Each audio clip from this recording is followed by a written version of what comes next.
বন্ধুরা, আমি সাগনিকা stay with Souvik চ্যানেলে তোমাদের সবাইকে স্বাগত জানিয়ে আজকের রেসিপি ভিডিওটা আমি এখান থেকে শুরু করছি। আমি আজকে আমার বাড়ির বাচ্চা থেকে বড় প্রত্যেকেরই একটা ভীষণই পছন্দের শীতের সবজির রেসিপি তোমাদের সঙ্গে শেয়ার করব। আমি বাড়িতে এই রেসিপিটা বানিয়ে থাকি, তো আমি কিভাবে রেসিপিটা বানাই জানতে হলে আমার সঙ্গে থাকো আর তোমরা দেখতে থাকো। আমি এই রেসিপিটা বানানোর জন্য খুব সামান্য কিছু উপকরণ ব্যবহার করি।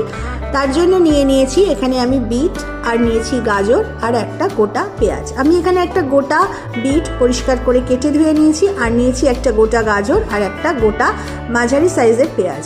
এখানে আমি কড়াইতে দিয়ে দিয়েছি সর্ষের তেল, আর ওই তেলের মধ্যে দিয়ে দিচ্ছি পেঁয়াজ কুচি।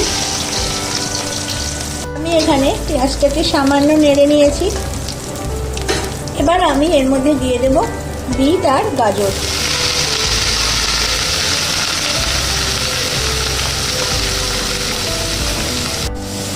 এবার আমি এর মধ্যে দিয়ে দিচ্ছি পরিমাণ মতো নুন।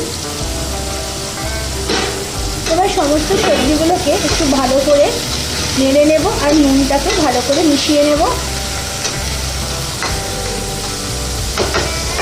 এবার একটা ঢাকনা দিয়ে ঢেকে দেবো আর সবজিটাকে নরম হতে দেবো। আর সবজিটাকে আমি একটু মাঝে মাঝে উল্টে পাল্টে নেড়ে নেব। এখানে আমার সবজিগুলো বেশ ভালোভাবেই নরম হয়ে গেছে। এবার আমি এর মধ্যে দিয়ে দেব কয়েকটা চেরা কাঁচা লঙ্কা। আমি এখানে কাঁচা লঙ্কাটাকে চিড়ে দিচ্ছি, তোমরা চাইলে এখানে কাঁচা লঙ্কাটাকে কুচিয়েও দিতে পারো।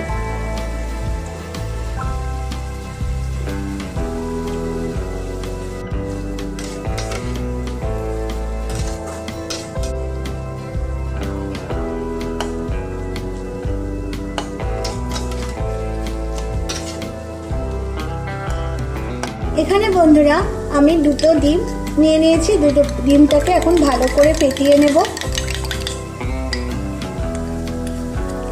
এখানে আমার ডিমটা একদম ফাটানো কমপ্লিট। এবার আমি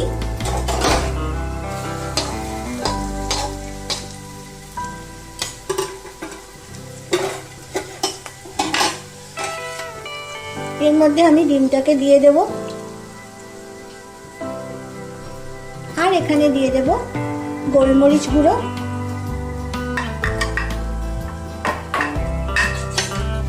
ভালো করে এটাকে আমি এখন নেড়ে নেব।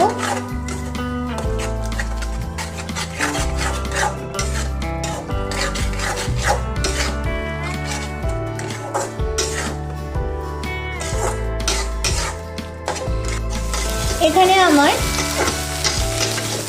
বিট গাজর দিয়ে সবজিটা একদম রেডি। আমার এখানে একদম সবজিটা রেডি। তো এই রেসিপিটা কিন্তু রুটির সাথে খেতে ভীষণই ভালো লাগে, রুটি বা পরোটার সাথে খেতে ভীষণই ভালো লাগে। তো আশা করছি তোমাদের প্রত্যেকের ভীষণই ভালো লাগবে। তো অবশ্যই একবার ট্রাই করতে পারো বাড়িতে। আজ এই পর্যন্তই, আসবো আবারও একটা নতুন রেসিপি ভিডিও নিয়ে। ততক্ষণ তোমরা সবাই সুস্থ থাকো, ভালো থাকো, টাটা। আর হ্যাঁ, আমাদের রেসিপিগুলো কিন্তু দেখতে একদমই ভুলো না। আর অবশ্য চ্যানেলটা সাবস্ক্রাইব করো আর ভিডিওগুলো শেয়ার করো। টাটা।